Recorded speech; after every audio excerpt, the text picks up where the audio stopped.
독보적인 성장세를 보이는 인도에 대해 이야기를 나누어 보도록 하겠습니다. 오늘은 최원기 국립외교원 아세안 인도 연구센터 센터장님 나와 계십니다. 센터장님 안녕하셨습니까? 네, 안녕하세요. 네. 글로벌 세계 경제 성장률이 한 2% 정도 된다면서요. 네. 그런데 인도는 7%로 그러면 뭐 세계 최고 아니겠습니까? 그러한 인도인데 2025년에도 마찬가지로 그렇게 경제 성장률이 높게 나올까요? 예, 지금 전반적으로 세계 전반적으로 지금 이 불확실성 때문에 경제 성장률이 높지가 않은데 인도는 경제 전망이 굉장히 밝은 나라 중에 하나입니다. 네네. 인도는 최근 한 수년 동안 연평균 경제 성장률이 한 7%, 8%, 네네. 올해 같은 경우는 한 6.8%가 예상이 됩니다. 네네. 그래서 이미 재작년에 이 세계 5위 영국을 제치고 네네. 5위가 되었고 네네. IMF나 뭐 골드만삭스 그 전망을 보면 올해 네네. GDP가 지금 한 4조 한 1,000억 달러가 조금 넘는데 네네. 한 4조 3천억까지 증가할 거라고 봐요. 이 전망이 됩니다. 그렇게 되면 일본을 제치고 세계 4위가 되고 네네. 그다음에 이런 추세로 계속 가면 2027년이 되면 이 독일을 제치고 네네. 세계 3위 그러니까 미국, 중국 다음 네. 큰 규모의 경제가 될 거로 이제 전망이 됩니다. 네네. 참 일본을 추월한다. 그렇게 되면 세계 4위 조금 전 교수님 말씀하신 것처럼. 예. 그런데 거기에서 그치지 않고 더 나아가서 3년 내에 독일까지 제치면 예. 그러면 미국, 중국 다음에 인도가 세계 3등이 된다라고 하는 건데 네네. 우리나라보다도 좀 못했던 그런 때가 있지 않았습니까? 제 기억엔 그랬었던 것 같은데. 그렇죠.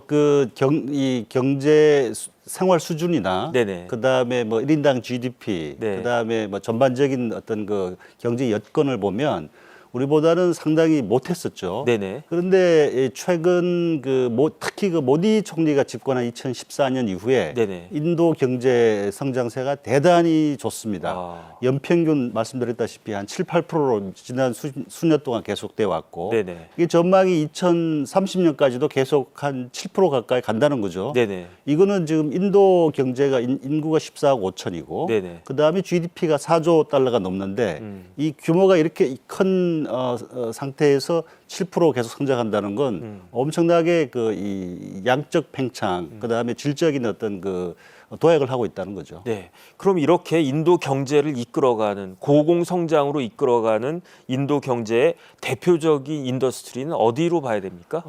한 서너 가지 정도 인도가 강점을 가지고 있는 산업 분야가 있는데요. 네네. 가장 이제 눈에 띄는 건 IT. IT. 네. 정보통신, 뭐 AI, 뭐 클라우딩 컴퓨팅 같은 거. 네네. 최근 굉장히 각광을 받고 있는 IT 산업이 있고요.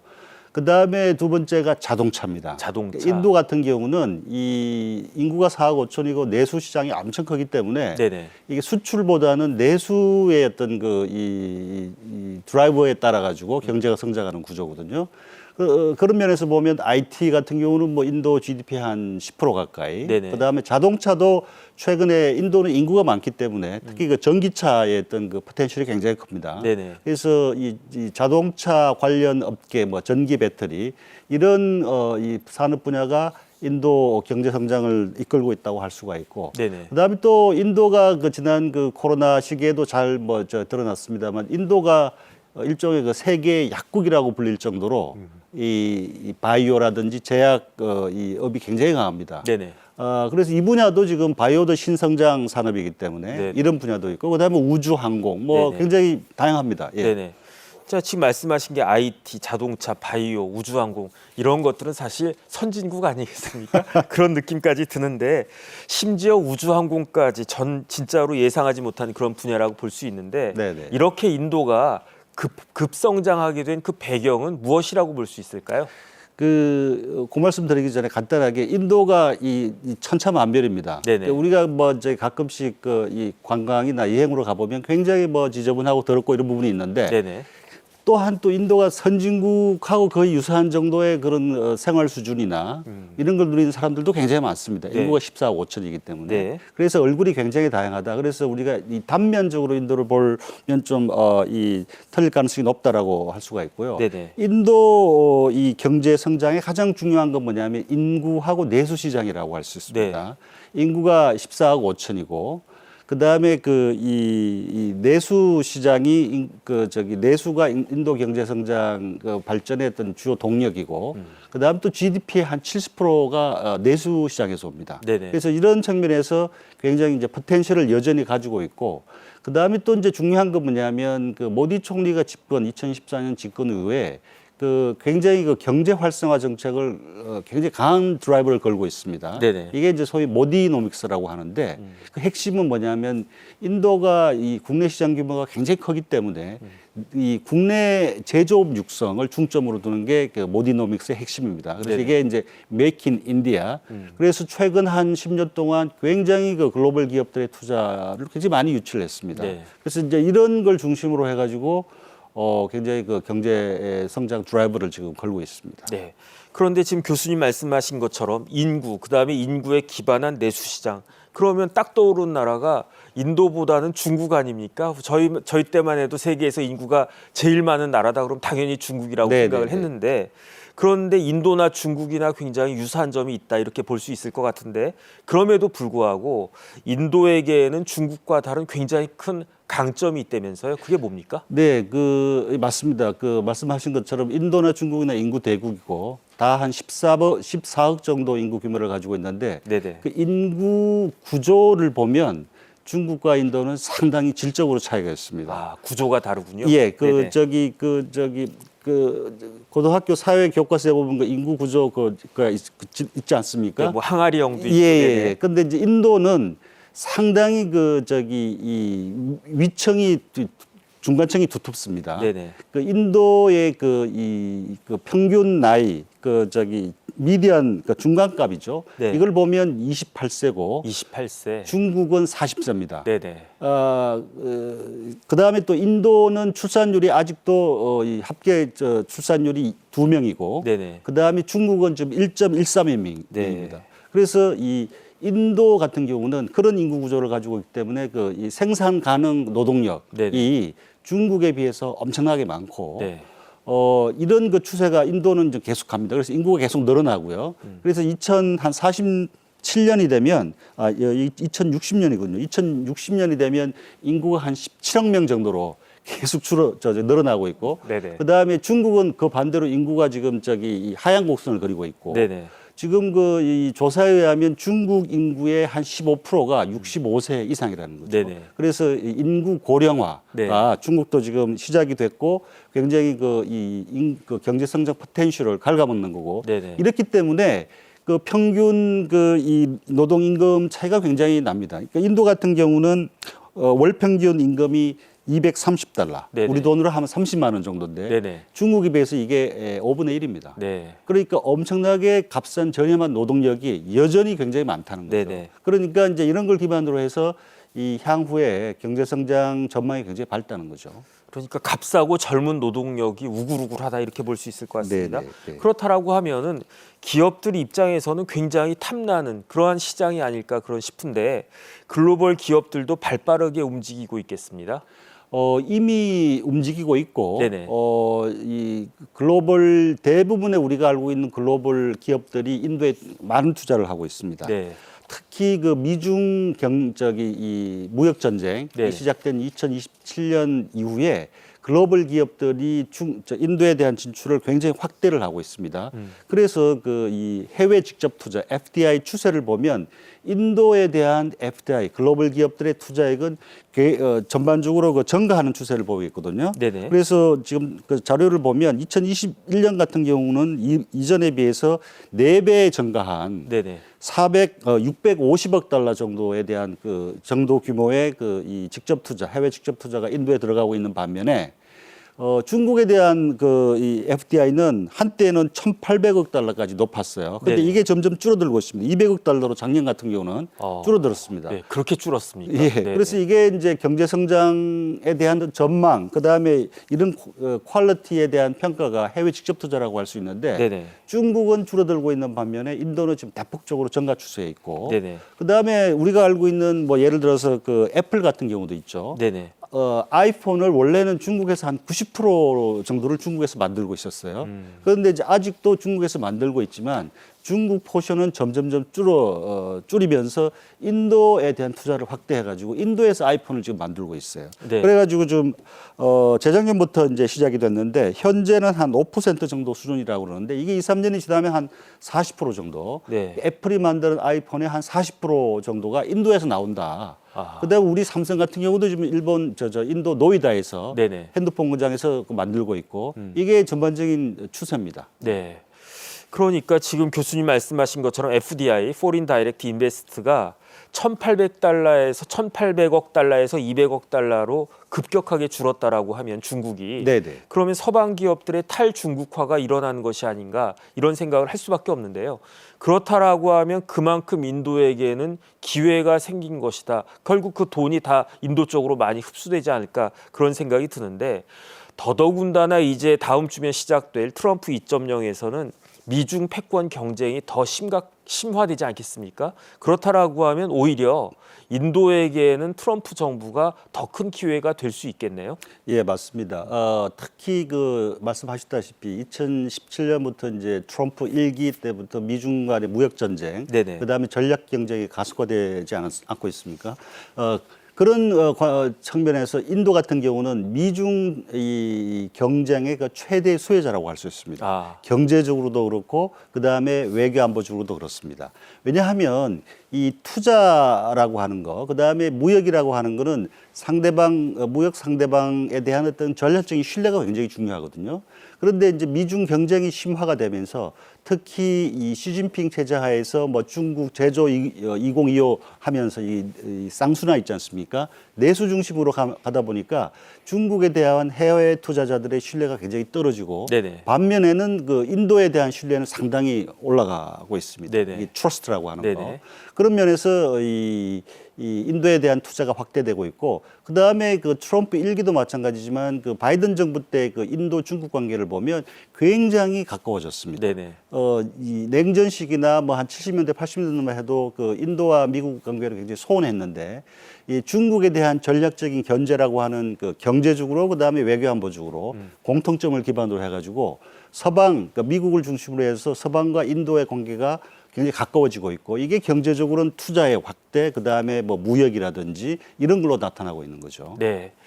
이런 상황에서 인도가 기대하고 있는 바가 또 있다고 합니다. 바로 트럼프와 인도의 모디 총리 사이에 개인적인 끈끈한 유대 관계입니다. 두 사람은 서로를 친구라고 칭하고 있다라고 하는데요. 소위 브로맨스라고 할 정도라고 합니다. 그 트럼프가 지금 뭐라고 하고 있느냐? 나의 좋은 친구 나렌드라 모디 총리와 위대한 파트너십을 강화할 것이다. 여기에 대해서 모디 총리는 내 친구 도널드 트럼프의 대선 승리를 진심으로 축하합니다. 우리의 협력을 재개하기를 고대합니다. 이렇게 이야기할 정도로 두 정상이 가까우니까 그런데 이 두 정상이 다시 국제 외교 무대에서 만나게 됐으니까 양국 관계가 아주 탄력을 받지 않을까 그런 생각을 할 수밖에 없지 않습니까? 네, 그 방금 그 이 주고받은 메시지가 네네. 이 트럼프가 이제 그 선거에서 당선이 확정되고 난 다음에 그 이 모디가 트럼프한테 그 트위터 있잖아요. 네네. X로 보낸 메시지인데 아. 굉장히 그 이 개인적으로 그 이 유대 관계가 끈끈합니다. 그래서 대부분의 나라들이 트럼프가 이제 재선 확정이 됐을 때 트럼프가 다시 돌아오면 어떻게 할까 뭐 걱정을 하고 있었는데 네네. 인도 같은 경우는 굉장히 트럼프의 기환을 반기는 그런 분위기입니다. 네네. 그래서 지금 뭐 분위기가 좋고요. 네. 특히 트럼프 같은 경우는 그 상대 지도자하고의 개인적인 유대를 굉장히 중시하지 않습니까? 네. 그런 관점에서 인도는 굉장히 그 긍정적인 전망을 가지고 있고, 네. 그 다음에 지금 그 트럼프 이 2.0 이 정부의 주요 그 인사들 있지 않습니까? 네네. 보면 그 인도에 대해서 굉장히 긍정적이고 인도하고 협력을 강화를 해야 된다라고 하는 생각을 가지고 있는 사람들이 많습니다. 대표적으로 보시면 그 부통령 제디 벤스 있지 않습니까? 네네. 그 와이프가 인도계입니다. 인도분 여자고. 네네. 그다음에 지금 저기 이 상원 인준청문회를 하고 있는데 마크 루비오 국무장관 지명자 있지 않습니까? 네네. 이분도 이 중국을 견제하기 위해서는 중국에 대해서는 굉장히 강경파인데 네네. 중국을 견제하기 위해서는 인도와 전면적으로 네. 거의 뭐 동맹의 같은 수준에 가까운 그런 협력을 해야 된다 이런 얘기를 하고 있거든요. 네네. 그래서 그런 그 이 인도에 대해서 굉장히 그 긍정적인 시각을 가지고 있는 사람들이 지금 포진하고 있기 때문에 트럼프 2기에서는 인도 미국 관계가 더 강화가 될 거라고 보고 네. 있고요.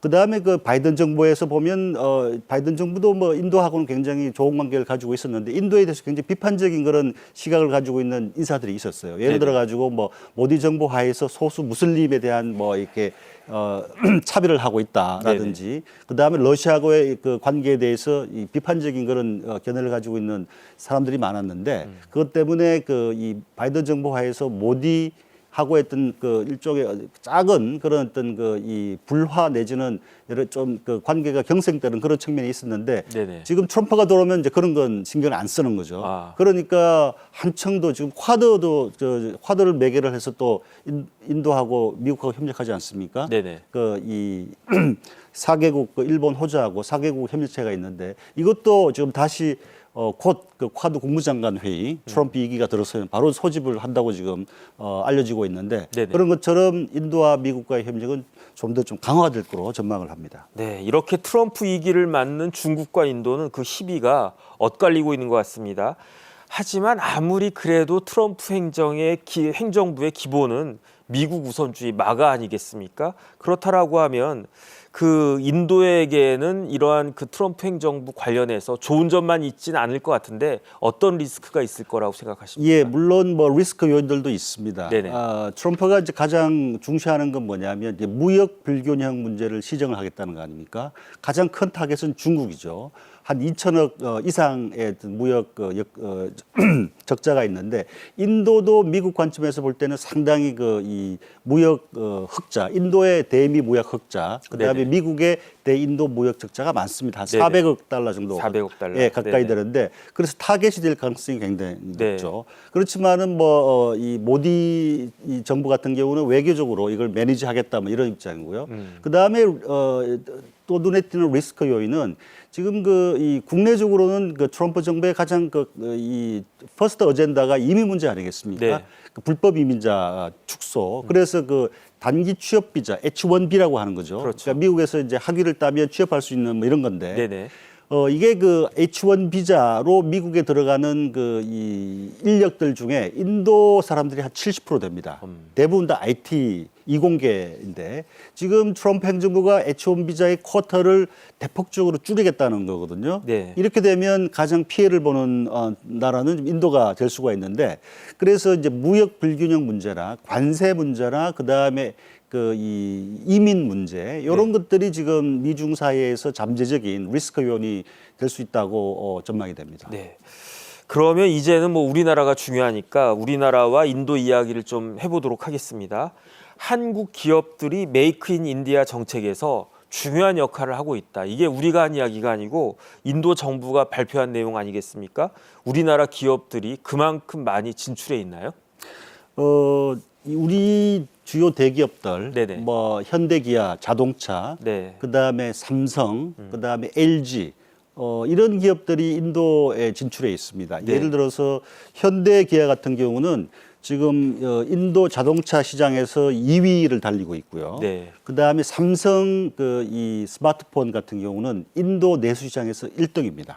아, 그다음에 LG 같은 경우는 가전으로 네네. 해서 그래서 우리 주요 대기업들이 많이 진출을 해 있고 그다음에 방금 사회자께서 말씀하신 거는 뭐냐면 굉장히 좀 투자를 더 해달라. 네. 그러니까 한국 기업들이 인도에 대해서도 투자를 해서 아까 전에 말씀드렸다시피 그 모디 총리의 주요 경제정책 기조가 메이크 인 인디아, 인도에 대한 투자 유치인데 네네. 그런 관점에서 이 조금 더 이제 그 한국한테 그 투자를 확대해 달라는 그런 얘기고요.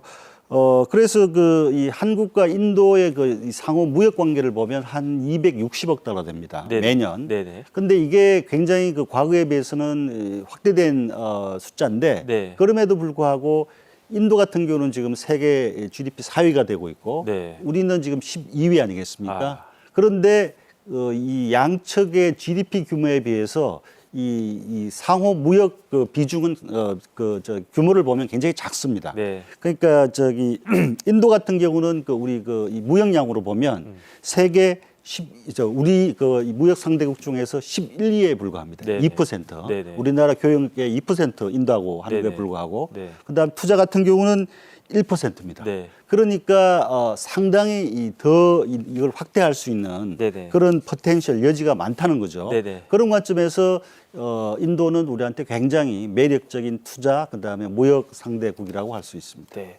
그러니까 교수님 말씀하신 것처럼 아직은 그 무역 규모에 비해서 경제 규모에 비해서 교역량이 저조한 것처럼 보이는데 그만큼 오히려 더 발전할 가능성, 더 성장할 가능성이 굉장히 크다 이렇게 네. 볼 수 있을 것 같습니다. 네. 그러면 구체적으로 우리나라하고 그 인도가 어떤 면에서 윈윈할 수 있을까요? 어떤 분야가 그 기대될 수 있을까요? 지금 뭐 이 양국 간에는 엄청나게 경제적으로 그다음에 외교 안보적으로도 포텐셜이 많은데 이 대표적인 게 뭐 첨단 제조업 분야, 네네. IT, 반도체, 자동차, 전자산업, 그다음에 뭐 조선 그다음에 방산 이제 이런 게 유망한 건데요. 네. 그러니까 예를 들어 가지고 조금 전에 말씀을 드렸습니다만 현대기아 자동차가 지금 인도에 대규모 투자를 하고 있고 현대 자동차가 그 최근 작년에 인도에서 이 IPO를 했습니다. 주식 시장에 그 주식 공개를 했는데 그게 많은 이 인도 내에서 돈이 몰렸고 네네. 그다음에 방산도 굉장히 유망한 업종입니다. 방산도.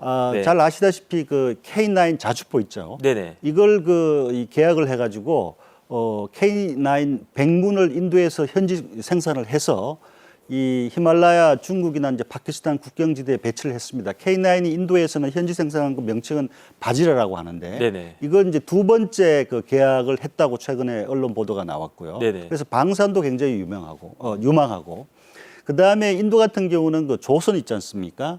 군함이라든지 네네. 잠수함, 네. 그다음에 그 대규모 뭐 LNG 그 수송선이라든지 이런 거에 대한 수요가 많습니다. 우리 같은 경우는 이제 조선의 어떤 이 강자기 때문에 네네. 이런 거 관련해서도 협력의 여지가 굉장히 많다라고 네네. 말씀드릴 수 있습니다. 네. 세계 경제의 새로운 중심으로 부상하며 올 한 해 더 두각을 나타낼 인도에 더 주목을 해야 될 것 같습니다. 지금까지 최원기 국립외교원 아세안 인도 연구센터 센터장님이셨습니다. 센터장님 감사합니다. 네, 감사합니다.